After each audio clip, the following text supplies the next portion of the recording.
More than a year after the tragic Rust shooting, a New Mexico prosecutor has officially decided to charge Alec Baldwin with a serious crime. In October 2021, Baldwin was at the center of a harrowing incident that occurred while filming the Western. According to the New York Times, court papers revealed that Baldwin had fired a revolver that struck director Joel Souza and cinematographer Helena Hutchins. Souza was shot in the shoulder and Hutchins in the chest. Souza recovered from the gunshot wound, but Hutchins died as a result of her injuries. After the shooting, it became a question as to who was responsible and whether the correct safety measures were in place to prevent such an accident from occurring. Throughout it all, Baldwin has maintained his innocence and instead pointed the finger at Hannah Gutierrez-Reed and Dave Halls, the film's armorer/props assistant and assistant director, respectively. 2 months after the shooting, Baldwin sat down with George Stephanopoulos of ABC News to discuss the accident and deny culpability. Someone is responsible for what happened, and I can't say who that is, but I know it's not me.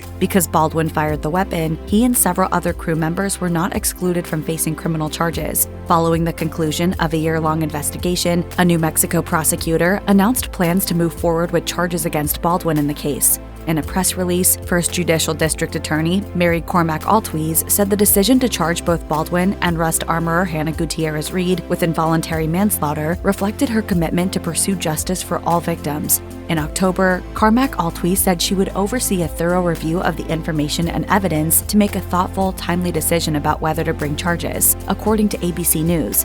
The Santa Fe Sheriff's Office conducted an extensive investigation into the shooting to determine if charges should be brought against Baldwin and his fellow crew members. Phone records and forensic analysis of the weapon helped prosecutors arrive at their decision. The investigation revealed that Gutierrez-Reed filled the gun with live rounds. All of the details of the investigation helped to determine whether Baldwin would be charged. Meanwhile, NBC News reports that Dave Halls plans to plead guilty to negligent use of a deadly weapon for his role in the fatal shooting. Even though Alec Baldwin is slated to be charged with involuntary manslaughter, his fate remains very much up in the air. According to ABC News, Cormack Altwies will have until the end of January to formally file charges against Baldwin. A preliminary hearing will then determine if his case will go to trial and which of two manslaughter umbrellas best fits Baldwin's case. According to the Los Angeles Times, Baldwin could be looking at up to 18 months in prison if jurors deem that he acted without due caution and circumspection while handling the firearm. The charge also comes with a $5,000 fine per NPR.